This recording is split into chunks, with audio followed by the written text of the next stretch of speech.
Aslam friends, welcome back to my YouTube channel. तो चलिए आइए अब हम नावल का पार्ट नंबर 30 स्टार्ट करते हैं। अगर वीडियो अच्छा लगे तो लाइक जरूर कीजिएगा। शुक्र है हमारी बेटी अपने घर की हो गई है और सलार की शादी और री का नकाह भी हो गया। अब मेरे सब बच्चे अपनी अपनी ज़िंदगी में ठीक है। बस ज़्यादा रेहान की फिक्र थी। शुक्र है उसके लिए अंस लाला ने इनकार नहीं किया, वरना मुझे लगा था कि वो रेहान के लिए इनकार कर दे।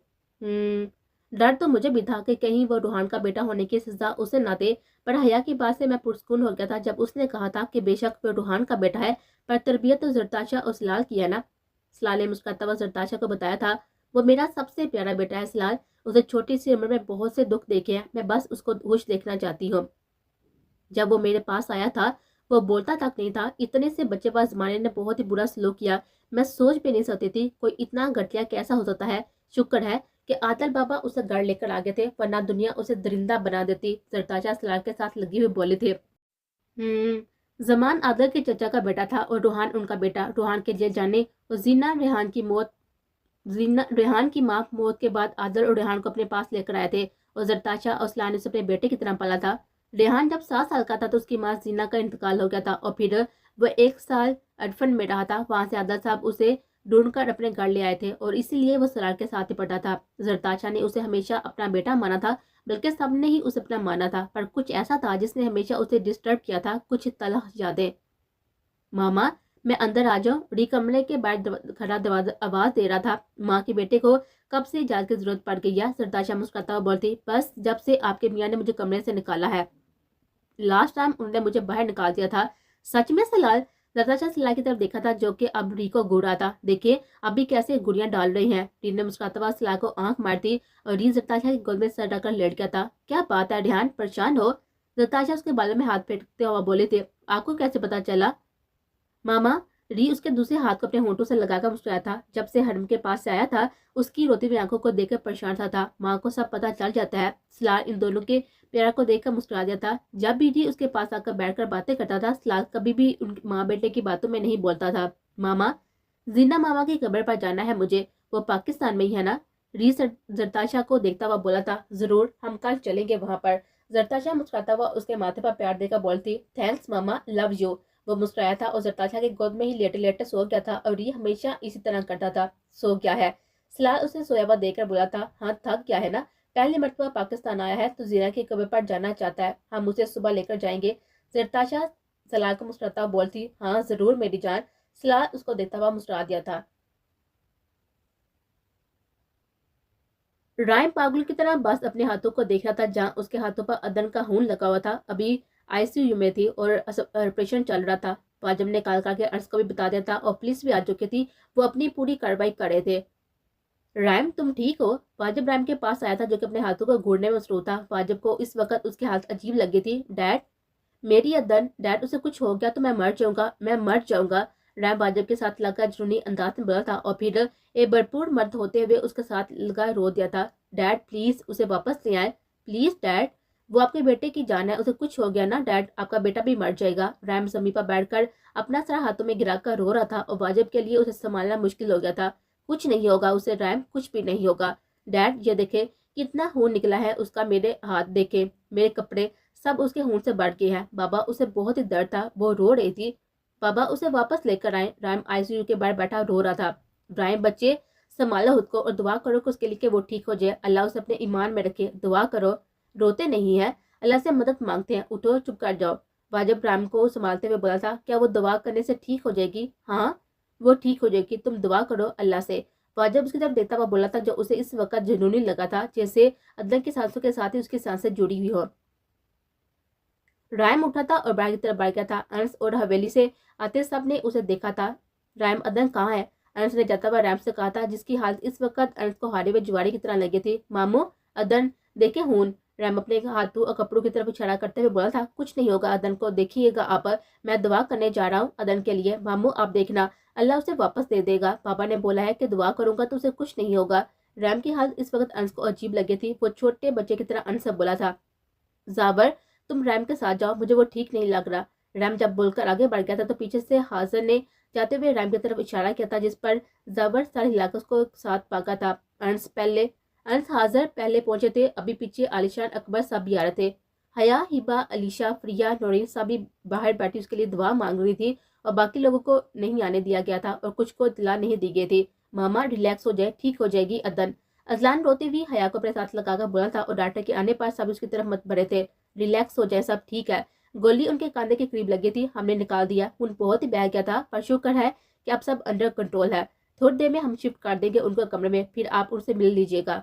पर अभी मुनासिब है उनसे कोई भी बात मत करें क्योंकि बात करने से जहम में दर्द होगा, उनसे जम खराब भी हो जाता है। माँ की उन्हें मुकम्मल माँ की रेस्ट की जरूरत है। डाटा बोलता हुआ चला गया था और सबने अल्लाह का शुक्र अदा किया था। हया शुक्र अदा करते हुए नौफिल अदा करने चली गई थी, उसके पीछे पीछे सारी खवातीन चली गई थी। सबने ही शुक्र अदा किया था। हाजिर लाला अब जावा को कॉल करें, रैम को लेकर आए। अंस ने ही हाजिर से कहा था जिस पर उसने इसे कॉल की थी। डैमेट, कैसे गोली लग सकती है? तुमने मेरी अदम पर गोली चलाई, मेरी पर 3 फायर उसने उसके सीने पर किए थे और वो दुनिया से जा चुका था। उसकी लाश को लेकर जाओ और किसी कूड़े में फेंक दो। वो अपनी व्हीलचेयर में बैठा हुआ दोबारा कमरे में आ गया था। बिल्कुल तुम्हारी परछाइयाँ हया, वो मुझे तुम्हारा अक्स दिखाई देता है इसमें। मेरी होने वाली थी पर बीच में वो राइम आ गया, वरना आज वो मेरी होती और अब राइम की जगह कैसे उसे मार सकता था। आज अगर उसे कुछ हो जाता तो सारी दुनिया का तबाह करके रख देता। रोहान ट्रेस, कमरे में फैली हुई रोशनी हुई थी और वो आंखों में पुराना मंजर याद करता हुआ मुस्कुरा दिया था। रूहान रईस फिर से आ चुका है हया, तुम्हारी जिंदगी में फिर से बर्बादी लेकर आने के लिए। अंशाह, तुमने मुझसे मेरी फैमिली छीन ली थी ना, अब मैं तुम्हारी सारी फैमिली को बर्बाद कर दूंगा। हा हा हा हा हा। सबसे पहले तुम्हारी बड़ी बेटी होगी, बेवा होगी और फिर मेरी दरस में आ जाएगी और दूसरी बेटी को मेरा बेटा तबाह कर करा देगा। इस रात का बदला तुमने मुझसे लिया था ना, अब इस बदले का बदला मैं रूहान से तुमसे लूंगा। तुम्हारी दोनों बेटियों को तबाह कर दूंगा। उसके कहकर पूरे कमरे में गूंज रहे थे। जल्द ही तुम्हारी परछाई, तुम्हारी बेटी मेरे कब्जे में होगी, रूहान के कब्जे में। वो अदर की तस्वीर पर हाथ फेरता हुआ हबासा से बोला था। रैम जब कमरे में आया तो अदन सामने लेटी हुई थी और सबने उसके पास लेटते हुए पूरी शाह फैमिली वहीं पर मौजूद थी। रैम पर जब अदन की नजर पड़ी तो अदन उसको देखकर बस देखती ही रह गई थी। जो थका हुआ आंखों में बरानी लिए हुए उसको देख रहा था और अदन को होश में देखकर उसकी आंखों के साथ साथ चेहरे पर भी मुस्कुराहट आ गए थे। सभी रैम को देखकर बाहर निकल गए थे। अदन उसे बस देखती जा रही थी जिसकी आंखें रोने की चुगली कर रही थी।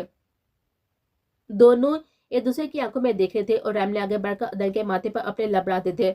मुझे लगा था कि आज मैं मर जाऊंगा अदन, अगर तुम्हें कुछ होता था तो जिंदा मैं भी ना रहता। अदन, मैं मर जाता। रैम उसके माथे पर अपना माथा टका कर बोल रहा था और अदन को उसे उसके आंसू अपने चेहरे पर गिरते हुए महसूस हो रहे थे। रायम, तुम रो रही हो? अदन का चेहरा अपने हाथों में थाम कर बोल थी और फिर अदन ने ट्रांस की कैफियत पे उसके दोनों आंखों पर अपने लब रखते थे। वही अदन जो उसे दूर पाती थी, उसने ऐसा किया। रायम ने हैरत से उसकी तरफ देखा था। अदन के ऐसा करने से उसके कंधे में गोली लगी जगह पर दर्द की टीसें उठी थी, जिस पर दर्द से उसके मुंह से करार निकल गई थी। हिलो मत अदन, वरना दर्द होगा। रायम उसके हाथ को नीचे करता हुआ मुस्कुरा दिया था और उसकी तरफ देखा था जो अपनी हरकत से अब शर्म से नजरों को झुका गए थे। दर्द हो रहा है क्या? रैम के पूछने पर उसने अजीब सा मुंह बनाया था। बताओ भी। हाँ, हो रहा है। ऐसा लग रहा है कि बहुत सी टीसें उठ रही हैं कंधे पर। अदर दर्द को कंट्रोल करने की कोशिश करती। मैं डॉक्टर को बुलाता हूँ, वो तुम्हें कोई गोली देंगे जिससे तुम्हें फर्क पड़ेगा। रैम अभी बोल रहा था कि डॉक्टर अंदर आ गए थे। आप कैसी हैं अब? आपने ज्यादा नहीं बोला वरना दर्द शुरू हो जाएगा और कंधे को हिलाना भी नहीं है वरना खून फिर से निकलना शुरू हो जाएगा। डॉक्टर, ऐसे दर्द हो रही है, कोई दवाई दे दे उसे। रैम परेशान सा बोला था। ओ फिक्र मत करे, ये इंजेक्शन लगाया है ड्रिप में, मैं उससे भी दर्द खत्म हो जाएगा। वैसे आप काफी लकी हैं, आपके मियाँ आपसे बहुत ही प्यार करते हैं। मियाँ क्या, सभी आपसे बहुत ही प्यार करते हैं, पर आपके मियाँ तो पागल हो गए थे आपके पीछे। डॉक्टर बोलते हुए उसे चेक करके वापस चली गई थी और अदन डॉक्टर की बातों को सोच रही थी और फिर एकदम से उसकी सोच गोली पड़ गई थी। कौन हो सकता है जिसने ये गोली चलाई? पर क्या उसने मेरे लिए चलाई थी या रायम के लिए? अदर ने जब हर पहलू से सोचा तो उसे बातें समझ नहीं आने लगी थी कि कैसे रायम वहां पर था। इधर रैम नोट उठाने के लिए नीचे झुका था तो उसकी जगह पर रैम होता तो किसी ने रैम पर गोली चला दी थी, यानी कि कोई रैम को नुकसान पहुंचाना चाहता था। अदन सोता हुआ नींद की वादी में चली गई थी जबकि रैम भी अदन के पास बैठा उसके हाथों में हाथ रखे हुए सो गया था। वाजब और हिबा जब अंदर आए तो दोनों को देखकर मुस्कुरा दिए थे। वाजब कभी कभी सोचती हूँ कि अगर अदन रैम को ना मिलती तो क्या करता। हिबा रैम की तरफ देखता हुआ बोले थे। तुम्हारे बेटे ने सारे इंतजाम करके रखे थे, मुझे कल पता चला है। जो मील से उसने अदर से जबरदस्ती निकाल कर लिया था मेहंदी वाले दिन ही, और वो जो दूल्हा नहीं आया था ना बारात पर, सब इसी का किया है। वाजिब रैम की तरफ देखता हुआ कह रहा था और वाजिब की बात से हिबा मुंह खोले कभी वाजिब और कभी रैम को देख रही थी। मुझे नहीं पता था कि ये इतना पागल है अदन के पीछे, पर कल जब मैंने उसका पागलपन देखा था तो यकीन हो गया। सच में अच्छा पैसा था अदन का उसकी जिंदगी में लेकर आने का, वरना बहुत ही कुछ गलत हो जाता हमारे बेटे की जिंदगी में।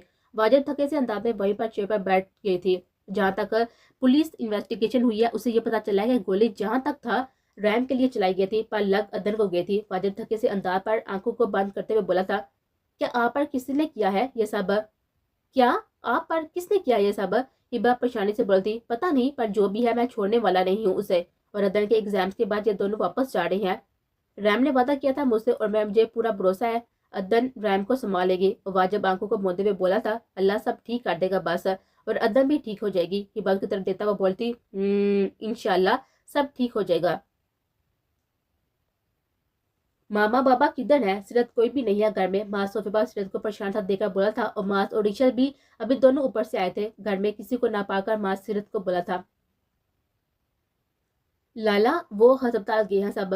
क्यों, क्या हुआ? माँ और ईशर दोनों ने परेशान से उसकी तरफ देखा था। लाला वो रात को अदन अप्पू को गोली लगी थी ना, इसलिए सब रात से वहीं पर थे। मैं माँ को काफी कॉल कर रही हूँ पर वो उठा नहीं रही है। सीरत परेशान से उसे बोलती, अदन अप्पू को कैसे लग गई? ईशर भी परेशान से बोलती, पता नहीं कैसे, कुछ पता नहीं है। प्लीज लाला चले वहां पर, मुझे भी लेकर जाएं, मुझे बड़ी टेंशन हो रही है। सीरत परेशानी से बोलती, 1 मिनट में अल्जावा को कॉल करता हूँ फिर चलते हैं। माज ने कॉल करके सब ड्रेस लेकर उन दोनों को साथ लेकर अस्पताल के लिए निकल गया था। अस्पताल पहुंचे तो सब भी वहीं पर मौजूद थे। अदन अभी भी उठे थे। अदन, तुम्हें हमें अपने पास देखने का इतना शौक है, तुमने गोली खा ली? जाबर हंसते हुए अदन से बोला था, हाँ मेरा दिल उदास हो गया था ना आधे ही दिन में, इसलिए सोचा सबको अपने पास बुला लो। अदन आहिस्ता आहिस्ता बोली थी, अपो आपको दर्द तो नहीं है ना क्या? हरम भी उसके पास खड़ी सुसु करते हुए बोली थी, नहीं मेरी जान ठीक हो। अदब मुश्किल अपने दर्द को कंट्रोल करती। इसके चेहरे से उसके दर्द का अंदाजा लगा रहा था। रैम दीवार के साथ टेक लगाकर खड़ा कब से उसे दूसरों से बातें करता हुआ देख रहा था। वैसे अदन यार, आपने तो बहुत से दुश्मन पाल रखे हैं ना? हादी मुस्कुराता हुआ उससे बोला था, पता नहीं ऐसा लगा जैसे किसी ने रैम पर गोली चलाई थी। अदन सोचता हुआ बोलती, बाबा मुझे लगता है किसी ने मुझ पर नहीं रैम पर गोली चलाई थी, आपको रिपोर्ट करनी चाहिए। रैम ने अदन की तरफ देखा था। वो अभी कुछ कहता कि रामेश की अबापा उसकी तरफ देखने लगा था। अस्सलाम वालेकुम। रामेश ने अंदर आकर सलाम किया था। आई एम सॉरी, पर मैं अदन का बयान लेने आया था। जितनी इन्वेस्टिगेशन हम कर चुके हैं ना, उससे हमें भी यही लगा है कि गोली रैम पर चलाई गई थी। गोली जब गन से निकली थी तभी रैम नीचे झुका था और वो जाकर अदन को लगे। हमने सारी सीसीटीवी फुटेज ट्रैक किया और जिसका ये काम है ना, उसकी लाश हमें पुलिस स्टेशन के सामने से मिली है। रामेश के कहने पर सबने उसकी तरफ देखा था, जो कि सीरियस से अंदाज में बोल रहा था। महर जो अदन के पास बैठी हुई थी वो बेसहारा सा मुंह बनाकर उसकी तरफ देख रही थी। अदन अप्पो आपको दर्द तो नहीं हो रहा? महर उसके पास जाकर बोलती। सब जो कि रामेश की बातें सुन रहे थे, पर महर अदन से बात करते, जिस पर अदन ने मुस्कुराता हुआ नाम में साले हिलाया था। रामेश को हैरत हुई थी कि महर पर जो कि अपनी दुनिया में गुम थी। रामेश तू तो गया काम से, इसकी बिला से दुनिया जाए बाढ़ में, ये अपनी ही करने वाली है। रामेश महर को सोता हुआ दोबारा से सबसे बात करने लगा था। तो क्या केस यहीं पर खत्म हो रहा है फिर? वाजिब के बोलने पर सबने उसकी तरफ देखा था। नहीं, हम अभी तहकीकात करेंगे, पर अभी कोई भी सिरा हाथ में नहीं ला कर पा रहा। हम अपनी पूरी कोशिश करेंगे। बाबा पुलिस वाली से कुछ नहीं होगा, अब मास लाला और हादी लाला तीनों को मिलकर पता चला ले। महर हादी की तरफ देखता हुआ बोलती। रामेश ने आईब्रो उठाकर उसकी तरफ देखा था। ठीक ही बोल रही हूँ, हमारी पुलिस नकमी है, कुछ नहीं कर पाती, हमेशा ही लेट पहुंचती है हर जगह। महर मुंह बनाकर बोलते। महर चुप कर जो, बड़ी बात कर रहे हैं ना? हाथ के बोलने पर वो फिर से चुप करके अपने मोबाइल में लग गई थी। मामा मैं कुछ खा लूं, सुबह नाश्ता भी नहीं किया था। महर जोया के कान में बोलता बाहर निकल गई थी। चले मैं चलता हूँ, बस इसी सिलसिले में बात करने आया था। आप अपना ध्यान रखिएगा, और रैम तुम भी अपना ध्यान रखा करो, ऐसे लोगों पर भरोसा नहीं किया जा सकता, तुम अपनी सिक्योरिटी पर ध्यान दो। रामेश बोलने के बाद सबसे मिला था और बाहर निकल गया था।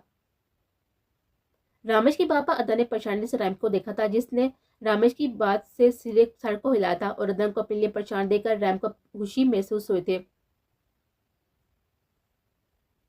महर जो अपने ही ध्यान में जा रही थी, पीछे से रामेश जल्दी से आया था, उसे खींचता हुआ एक खाली गोशे की तरफ लेकर गया था। क्या मसला है आपके साथ? बात बात पर हाथ पकड़ लेते हैं। महर गुस्से से उसकी तरफ देखकर बोलती, बीवी हूँ, बीवी हो पकड़ सकता हूँ हाथ। रामेश उसका बाजू पकड़कर करीब किए हुए बोला था, जल्दी बोले जो भी बोलना चाहते हैं, जानना है मुझे, भूख लगी है बहुत साथ। नाश्ता नहीं किया मैंने अदन अपो के चक्कर में, टेंशन से। महर बोलते हुए पेट पर हाथ रख रही थी। मैंने पूछना था क्या होते हैं हम पुलिस वाले, बताना जरा मुझे भी। रामेश अपनी कैब ठीक करते हुए महर से बोला था, पुलिस वाले तो बहुत ही अच्छे होते हैं ना, जैसे आप हैं मेरे मजाजी खुदा, मेरा दिल मेरी जान। रामेश हाँ दादा। मैं रामेश के करीब होते हुए उसके चेहरे पर हाथ रखकर अपनी हंसी को कंट्रोल करते हुए बोल रही थी। और रामेश ने हैरत से उसकी तरफ देखा था, जो कि अब मुस्कुरा रही थी और आंखों को पिटपिटाते हुए रामेश की आंखों में देखा था। इंतहाई ड्रामा क्वीन हो तुम, रामेश की नाक को दबाकर बोला था। जो भी हूँ आपकी हूँ, पता है मुझे तो आपसे प्यार हो गया, सच्ची वाला। मैंने मुस्कुराता हुआ उसकी तरफ देखा था। क्या क्या क्या, ये मैं क्या सुन रहा हूँ? एक मिनट रुक जाओ, ये मैं रिकॉर्ड कर लूँ ताकि कल को तुम मुकर ना जाओ। रामेश अपना मोबाइल निकालते हुए उसकी तरफ देखकर बोला था। चलो अब बोलो। रामेश, मुझे आपसे बहुत बहुत मोहब्बत है, आपके बगैर मर जाऊंगी, मुझे शादी कर ले। मैं अपनी हंसी कंट्रोल करता हुआ बोलती। हाँ हाँ हाँ, मजाक करती। मोहब्बत और आपसे ना, महर बोलते हुए जाने लगी थी। तो फिर किससे मोहब्बत है? रामेश जाती हुई महर को अपने सामने करते हुए बोला था। मोहब्बत मुझे उससे होगी जो मेरी जिंदगी में एहतियार रखता होगा, जिसके नकाब में मैं सारी जिंदगी रहूंगी। मेरी मामा ने कहा था कि सच्चा साथ वो है जो आपको अपने नकाब में ले और सारी जिंदगी नकाब में रखने के साथ आपकी इज्जत की हिफाजत करे, प्यार करे। मैं उसकी तरफ देखता हुआ बोली थी, मैं हमेशा हिफाजत करूंगा तुम्हारी, उस नकाब के बंधन को हमेशा कायम रखूंगा। मुझ पर भरोसा रखना, जल्दी मामा आ जाएंगे, याद रखना अपना। रामेश ने बोलते हुए उसके माथे पर लब रख दिए थे। चलो तुम्हें नाश्ता करा दो, फिर मुझे ड्यूटी पर जाना है, रामेश बोला था और मैं मुस्कुराकर उसके साथ चले गए थे। दोनों इस बात से अनजान थे कि मुश्किलात तो अभी शुरू होनी थी उनके इस रिश्ते पर। इज्जत का वादा करने वाले ने उसकी इज्जत को सबके सामने 2 टके का करना था। हया और हरम नोरिन के साथ ही आदल हाउस आई हुई थी। अपो, हम परसों वापस जा रहे हैं, अंजल की भी पढ़ाई है और सलाह और री की भी। सरताजा हया की तरफ देखता हुआ बोलती। हरम भी जाएगी हमारे साथ? जरताशा नोरी के साथ लगी हुई हरम को बोलती। हाँ, हरम भी जाने वाली है। अंश ने उसका हॉस्टल में रूम भी बुक करवा दिया है, अब वहीं पढ़ेगी, क्योंकि तब्रेज और जिनी वापस नहीं जा रहे, उनके घर अकेले नहीं रह सकती। हया हरम को देता हुआ बोलती। तो कोई बात नहीं ना, हरम हमारे घर रह लेगी, वो भी तो उसका अपना घर है ना, क्या हो गया है यार पो? नहीं आनी, हॉस्टल ठीक है, मैं वहीं पर ठीक हूँ, हरम मेरा चेहरा झुकाए हुए बोली थी। क्यों बच्चे, अच्छी बात है ना, आनी के पास रह लेना, वहां पर अंजल भी होगी। नोरीन हरम के बालों को सिलाते हुए बोलती। नहीं नानो, मुझे नहीं रहना, मुझे बाहर आपका लान देख लो। हरम की बातों को इग्नोर करते बाहर की तरफ निकल गई थी। मैं क्या करूँ, उसका मामा बिल्कुल बात नहीं सुनती। रुखसी के लिए तो इतना कहा, उसने ना कर दिया उसने, और अब मैंने कहा था कि रह ले आपके घर पर, नहीं, उसकी एक ही जिद है कि नहीं रहना चाहती। हया बेजार से बोलते। कोई बात नहीं, जिद्दी है, ठीक हो जाएगी आहिस्ता आहिस्ता। नोरीन हया को समझाता हुआ बोलती है। अल्लाह ही ठीक हो जाए। परसों की अंश को बोलूंगी कि आप लोगों के साथ इसकी फ्लैट काट दे, कल अदन को भी छुट्टी मिल जाएगी। कि रहे थे अब ठीक, कह रहे थे कि अब ठीक है सब, जल्दी जल्दी ठीक हो जाए। अदन भी, उसके भी एग्जाम्स है और फिर वो भी रैम के साथ वापस जा रही है। अल्लाह इन तीनों बच्चों को अपनी हिफाजत में रखे। ये फूल कितने प्यारे हैं ना, बिल्कुल तुम्हारी तरह नाजुक से। हरम खड़वी फूलों को देख रही थी और पीछे से री ने आकर उसके कान में कहा था। पर मुझे फूलों की खुशबू से नफरत है। री ने वहां पर लगे फूलों को मसल दिया था। हरम ने मुड़कर हैरत और खौफ से री को देखा था। पागल हो तुम, जो फूलों को मसल दोगे, इन पर लगे हुए कांटे तुम्हारे हाथों को भी जख्मी कर देंगे। मुझे मेरे जख्मों की परवाह नहीं है, बस मुझे इन फूलों से नफरत है और मैं इनको तबाह करना चाहता हूँ। री एक जुनून से हरम की तरफ देखता हुआ बोला था। तुम पागल हो रही, किसी अच्छे डॉक्टर के पास जाओ। हरम उसे 2 कदम पीछे होता हुआ बोलती। हाँ हाँ हाँ, अभी तो तुम मेरा पागलपन देखोगी, जब इन फूलों की तरह मैं तुम्हें मसल दूंगा। री उसकी तरफ देखता हुआ उसके गाल से हिलाता हुआ बोला था। दूर रहकर बात करो पागल इंसान। हरम पीछे हो रही थी और हरम को उससे खौफ महसूस हो रहा था। हाँ हाँ हाँ, बहुत ही गलत कर चुकी हो तुम अपने साथ हरम, रुखसी ना करवा कर, अब तुम देखना मैं क्या करता। घटिया इंसान हो तुम वैसे भी, मुझे तुमसे नफरत है, मैं तुमसे तलाक ले लूंगी। हरम उसे उंगली दिखाते हुए बोलकर जाने लगे थे। मैं तुम्हें तलाक दे दूंगा, तुम्हें लगता है माय डियर? री उसकी कलाई थाम कर उस अपने सामने किए हुए बोला था। पागल इंसान हो तुम री, घटिया। मैं मामा बाबा को सब बता दूंगी तुम्हारा, जो तुम मेरे साथ काट चुके हो। हरम दबे दबे लहजे में घुराए थे। जब तुम अपने वालिदैन को बताओगी ना, तो वो दूसरे दिन तुम्हारी रुखसती कर देंगे। हाँ हाँ हाँ, री हपासत से हंसता हुआ बोला था। हरम ने बेबसी से उसकी तरफ देखा था। इस वक्त हरम को वो पागल लगा था। हरम नफरत से अपना रुख मोड़कर वहां से चली गई थी। काश तुम अंश की बेटी ना होती हरम। री जाती हुई हरम को देखता हुआ जेरे लब बुड़बुड़ाया था।